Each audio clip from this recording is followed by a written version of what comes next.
Et le meilleur investissement des deux est bien sûr… Salut à tous, c'est Rousseau les bons tuyaux. Et aujourd'hui, je vais répondre à une question qu'on me pose très souvent. C'est est-ce que c'est mieux d'investir en bourse ou d'investir en immobilier? C'est une question qu'on peut se poser.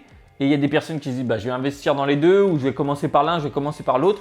On va voir ici en comparant à chaque fois en fonction de l'horizon, en fonction du temps que ça te prend, en fonction de la mise en place pour que tu puisses, avec ces différents points, soit te conforter dans le choix que tu avais pris, soit peut-être t'aider à prendre ta décision. Alors tout d'abord, chaque investissement a une période d'apprentissage. C'est très important d'avoir une période d'apprentissage parce que ça va t'éviter beaucoup d'erreurs. Par exemple, la bourse, tu vois, le temps d'apprentissage, ça va être 2 semaines. 2 semaines, c'est pas grand-chose, mais il y a beaucoup de personnes qui ne vont pas mettre en place ces 2 semaines. Alors bien sûr, là, ces 2 semaines, c'est parce que je t'ai mis avec quelque chose en accéléré. Tu vois, si tu passais par de la formation, si tu y vas en apprenant par toi-même, en ayant cherché partout sur Internet, ça sera bien plus que 2 semaines et tu feras sans doute d'autres erreurs. Parce que moi, j'ai fait des erreurs avant de pouvoir avoir justement quelque chose de très complet là-dessus. L'immobilier, là, ça va être quelque chose de vraiment un peu plus long. Ça va être plusieurs mois en général. Il y a plusieurs choses à apprendre, ça va dépendre. Mais si tu veux faire vraiment de l'immobilier ou tu vas faire du rendement, il va falloir que tu te formes sur plusieurs points, que ce soit sur la fiscalité, que ce soit sur la gestion, que ce soit sur recruter des personnes ou autres pour pouvoir prendre soin de tes appartements. Donc là, le temps d'apprentissage, on va être quand même sur plusieurs mois. Et c'est normal parce que la bourse, en fait, va être plus facile d'accès sur le début. Alors, combien de temps par mois justement? Là encore, ça va dépendre de la gestion de chacun, mais sur l'immobilier, on est sur quelque chose d'un peu plus long en général. Bien sûr, on peut prendre la partie où on va tout déléguer à des agences, mais ce n'est pas ce qu'on va compter là-dedans parce que c'est pareil, la bourse, j'aurais pu tout déléguer à un banquier ou autre, mais les pourcentages que va prendre le banquier vont neutraliser toute ta performance. Donc là, on est dans un modèle où on fait tout soi-même. Et là, sur la bourse, justement, 5 minutes par mois. Alors, je sais que ça peut choquer certaines personnes, 5 minutes par mois, non, c'est pas possible ou autre. C'est tout à fait possible, c'est quelque chose que j'explique d'ailleurs dans la formation Bourse Domination et il y a plusieurs centaines d'investisseurs qui ont pu mettre en place ce processus-là. Et une fois que tu as cette stratégie, en fait, tu as juste à faire tes achats et reventes à la fin du mois, mais tu n'as pas besoin de te poser la question de qu'est-ce que tu vas apprendre, qu'est-ce que tu vas acheter, combien tu vas le vendre. Tu n'as vraiment pas ce problème-là du tout. Dans les investissements, il y a un autre point qui est important, c'est la liquidité. Donc que ce soit sur l'immobilier ou la bourse, ce n'est pas du tout la même chose. Alors la liquidité, c'est quoi? C'est la facilité à acheter ou revendre. Sur l'immobilier, la liquidité, elle est basse. Pourquoi? Parce que quand tu veux vendre un bien, ça va prendre plusieurs mois. On parle de 3 à 6 mois si tu vends au bon prix. Parce que ça doit passer par le notaire, parce qu'on doit mettre une annonce, on doit faire toutes ces choses-là. La bourse, elle est haute. En général, à n'importe quel moment, sauf si tu as des positions à plusieurs millions, tu vas pouvoir vendre à n'importe quel moment tout ce que tu as en bourse, ce qui est très utile pour des personnes qui sont par exemple un peu plus jeunes, on va dire, ou qui ont des idées de projet et qui en ont besoin, ou même des personnes qui vont être plus âgées et qui veulent donner une partie à leur descendance ou autre. Cette liquidité, ça va te donner vraiment une tranquillité de je peux revendre à n'importe quel moment si j'ai besoin pour lancer tel projet ou si j'ai besoin pour payer telle ou telle dépense. Alors justement, après, en général, qui dit liquidité, après ce qu'on parle, c'est la volatilité et le risque. La volatilité, c'est quoi? C'est les changements de prix. Donc c'est-à-dire combien ça va baisser, monter, baisser, monter.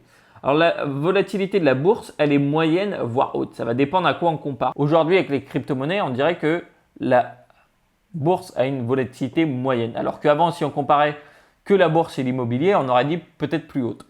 La volatilité de l'immobilier, bien sûr, elle est basse. C'est normal étant donné que la liquidité est basse aussi, ce qui fait que les prix de l'immobilier ne vont pas beaucoup changer. Alors après, il est vrai que les prix de la bourse, on peut les consulter tous les jours.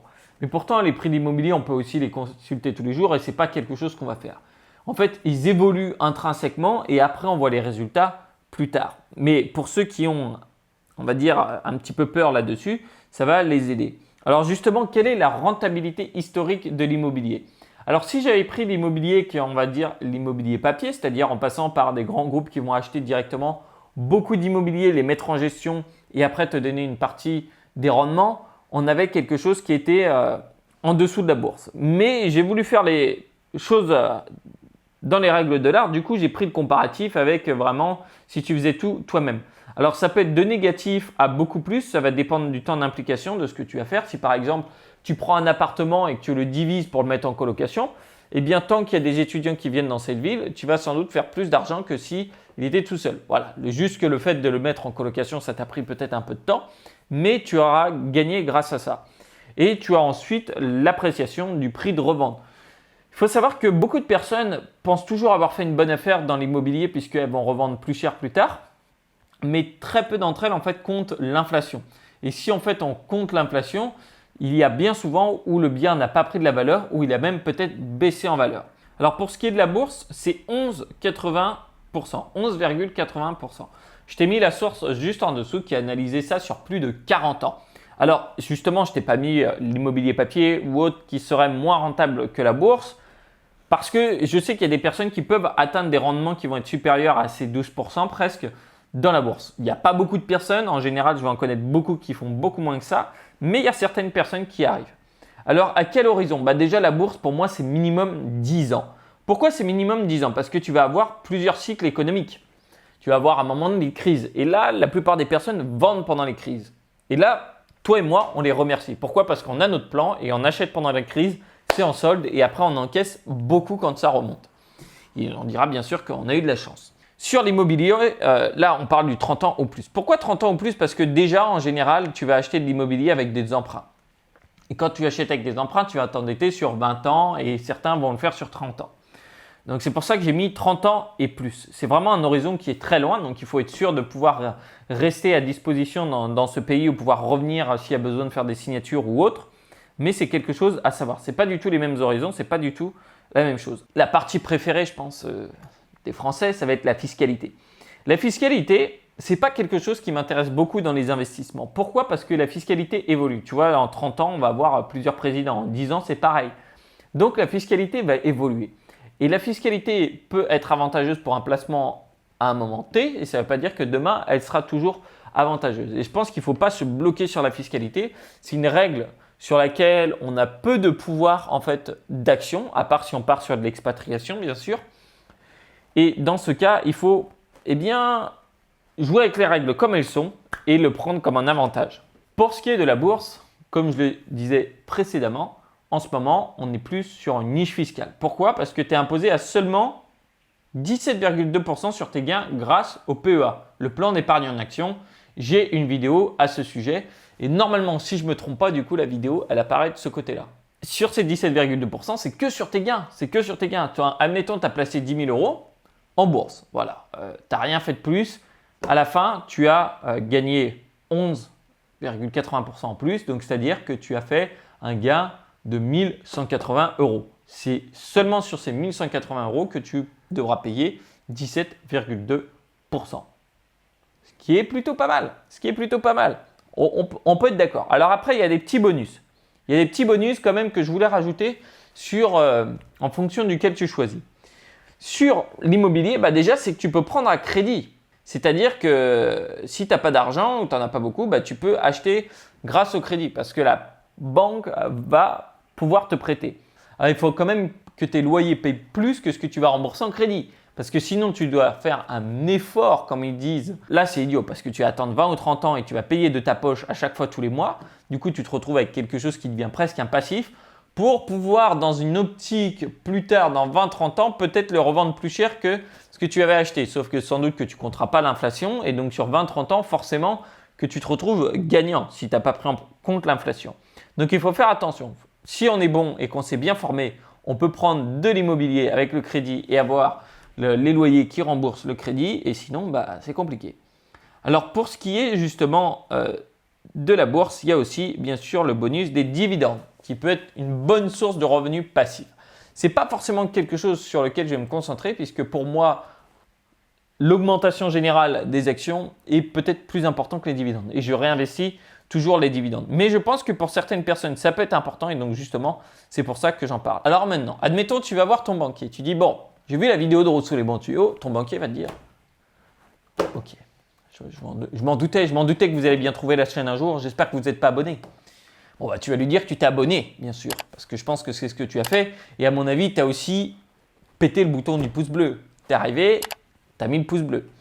Si tu demandes au ton banquier dans quoi tu devrais investir dans les deux, en général, il va t'orienter plus vers l'immobilier. Pourquoi? Parce qu'il gagne plus d'argent à vendre des crédits, tout simplement. Et s'il te parle de la bourse, eh bien, il va te prendre beaucoup de frais dessus. Donc la bourse, sache qu'il faut investir soi-même dedans. Il faut apprendre soi-même à investir dedans. Ça ne prend pas beaucoup de temps, c'est facile à faire. Et une fois qu'on a la bonne méthode avec le bon plan, franchement, ça roule tout seul. Maintenant, par lequel faudrait-il commencer? Alors, si tu me poses la question, je te dirais de commencer par la bourse. C'est plus simple à mettre en œuvre et c'est quelque chose qui va te permettre d'ouvrir l'esprit vraiment sur comment fonctionnent les investissements et comment circule l'argent et comment faire plus d'argent sans travailler plus. Ce qui est plutôt pas mal. Et c'est surtout très facile à mettre en œuvre. Surtout qu'il y a un truc qui est assez simple à faire quand tu veux atteindre un certain niveau d'indépendance financière, c'est que tu regardes le top des fortunes mondiales. On peut prendre Jeff Bezos, on peut prendre Warren Buffett, on peut prendre Bill Gates. Peu importe, tu vois, tu peux regarder à chaque fois, tous, comment ils ont fait leur fortune. C'est en ayant des parts dans des entreprises. Investir en bourse, c'est avoir des parts dans des entreprises. Alors, je sais que personnellement, j'ai souvent vu des personnes qui avaient déjà beaucoup investi dans l'immobilier, qui se sont petit à petit mis vers la bourse. Je l'ai vu puisque justement dans la formation Bourse Domination, il y en avait plusieurs. Des personnes qui avaient quand même des gros parcs immobiliers. On parle de quelque chose d'assez conséquent. Pourquoi? Parce que c'est beaucoup plus simple après sur la gestion de la bourse pour s'en occuper. Et en plus de ça, les effets avec les intérêts composés, tu as vraiment un effet boule de neige qui est démentiel et ce qui a créé les plus grosses fortunes. Petite gorgée d'eau avant de justement pouvoir te dire que, écoute, j'espère que cette vidéo t'aura plu. Si tu veux investir dans la bourse, sache que j'ai un atelier où justement je te présente plus en détail toute ma stratégie et tu verras pourquoi l'investissement passif détruit l'investissement actif. C'est vraiment, il n'y a pas de question à se poser là-dessus. Et surtout, comment je fais pour que ça me prenne seulement 5 minutes par mois. Je te dirai même combien il te faut pour pouvoir commencer à investir. Alors cet atelier est en ce moment gratuit. Si tu veux accéder à la prochaine session, s'il reste des places, tu as juste à cliquer sur le lien. Tu verras s'il reste des places. Tu me donnes ton prénom, ton adresse mail et je te mettrai directement dans la prochaine session. En tout cas, c'était un véritable plaisir.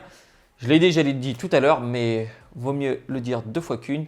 Et moi, je te retrouve tout de suite dans l'atelier. Allez, ciao!